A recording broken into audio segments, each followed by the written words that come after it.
नमस्कार, मैं हूं जय श्रीनागदा और आप देख रहे हैं सीबीसी न्यूज राजस्थान।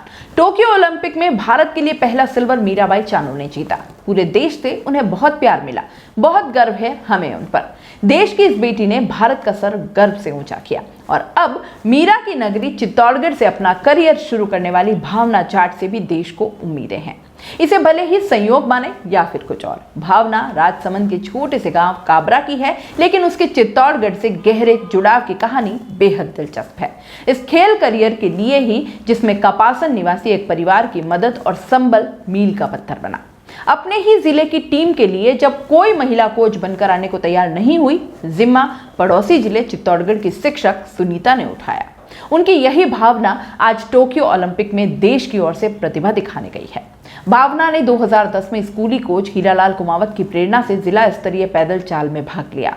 पहले प्रयास में उसके समेत काबरा गांव की 6 बालिकाओं का राज्य स्तरीय इवेंट के लिए चयन हुआ, जो चित्तौड़गढ़ स्टेशन गर्ल्स स्कूल की मेजबानी में शहर के इंदिरा गांधी स्टेडियम में होनी थी। बालिका टीम के साथ बतौर कोच महिला का होना जरूरी था, पर इसके लिए राजसमंद की कोई महिला शिक्षक तैयार ही नहीं थी। यह सुनकर कपासन ब्रह्मपुरी निवासी राजकीय उच्च माध्यमिक विद्यालय कुंडिया की शिक्षिका सुनीता त्रिपाठी ने यह जिम्मेदारी उठाई, वरना भावना की टीम उस स्टेट प्रतियोगिता में हिस्सा ही नहीं ले पाती। सुनीता त्रिपाठी रूपाखेड़ी में शिक्षक पति चंद्रप्रकाश शर्मा के साथ चित्तौड़गढ़ शहर में ही निवासरत थीं। उन्होंने राजसमंद की छात्रा टीम को अपने घर में ही ठहराया, खान पान और सेहत का विशेष ध्यान रखा। यहाँ तक कि इन छात्राओं को अपनी कार से ही स्टेडियम लाते और ले जाते थे। भावना की शिक्षक दंपति के पुत्र उज्जवल और बेटी पल्लवी से मित्रता हो गई।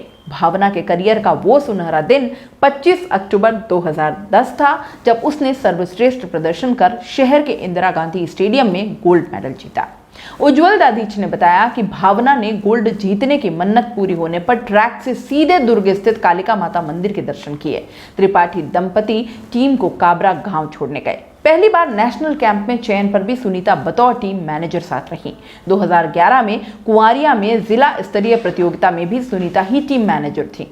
उनके भाई अशोक त्रिपाठी का घर टीम का मेजबान बना। पैदल चाल में 11 वर्षों के परिश्रम के बाद पहली बार देश के लिए ओलंपिक खेलने गई भावना जाट ने कहा कि सुनीता मैडम ने बचपन में वो संबल, हौसला और लाड प्यार नहीं दिया होता तो आज मैं इस मुकाम तक शायद नहीं पहुंच पाती। उनकी बदौलत ही चित्तौड़गढ़ में जीवन का पहला गोल्ड मेडल जीता। अब देश के लिए जीतने का सपना है। ओलंपिक में पहला मुकाबला 6 अगस्त को दोपहर 2 बजे है। मैं इसके लिए तैयार हूँ। पूरे मेवाड़ से शुभकामना संदेश मिल रहे हैं। 2 बार वेस्ट जोन और ऑल इंडिया में गोल्ड सिल्वर जीतने से भावना को रेलवे में नौकरी मिली। ऐसे हर अवसर पर भावना और उसके परिजन चित्तौड़ के त्रिपाठी परिवार को नहीं भूले। रांची में नेशनल रिकॉर्ड बनाते हुए ओलंपिक के लिए क्वालिफाई करते ही भावना के पिता शंकरलाल जाट ने ही सुनीता त्रिपाठी को फोन कर सूचना दी थी। उज्जवल के अनुसार भावना के पहली बार चित्तौड़गढ़ में खेलते समय वो 8वीं कक्षा में था। इन छात्राओं को देखकर ही उसका भी खेल में रुझान बढ़ा। वह लॉन टेनिस, स्क्वैश एवं योगा की राष्ट्रीय प्रतियोगिता में सुखाड़िया विश्वविद्यालय टीम की कप्तानी कर चुके हैं। भावना जाट ने पिछले साल रांची में 20 किलोमीटर पैदल चाल में नेशनल रिकॉर्ड बनाकर सुर्खियां बटोरी थी। इसी से टोक्यो ओलंपिक में जगह बनाई। सफलता के बाद वो ट्रेन से सीधे चित्तौड़गढ़ पहुंची। सुबह 5 बजे सर्किट हाउस में भावना का स्वागत करने त्रिपाठी परिवार सहित कई लोग जमा थे।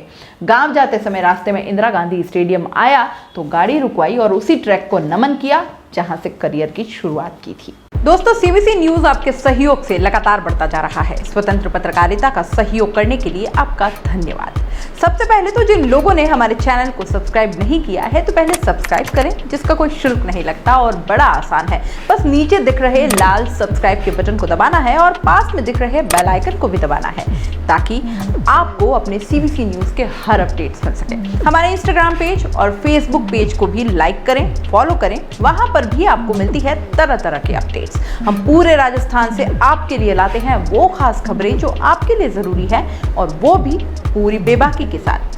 पत्रकारिता के इस मुश्किल दौर में आपकी आवाज जिम्मेदारों तक पहुंचाना ही हमारा लक्ष्य है, और ये आपके सहयोग के बिना संभव नहीं है। हमारा सहयोग करें, स्वतंत्र पत्रकारिता में अपना योगदान दें और ज्वाइन बटन पर जाकर सदस्यता लें, चाहे सबसे छोटी सहायता के रूप में ही क्यों ना हो। जनता की बेबाक आवाज बने रहें, उसके लिए सहयोग आपको ही करना है। सब्सक्राइब करिए और ज्वाइन बटन पर क्लिक कर सदस्यता ग्रहण कीजिए।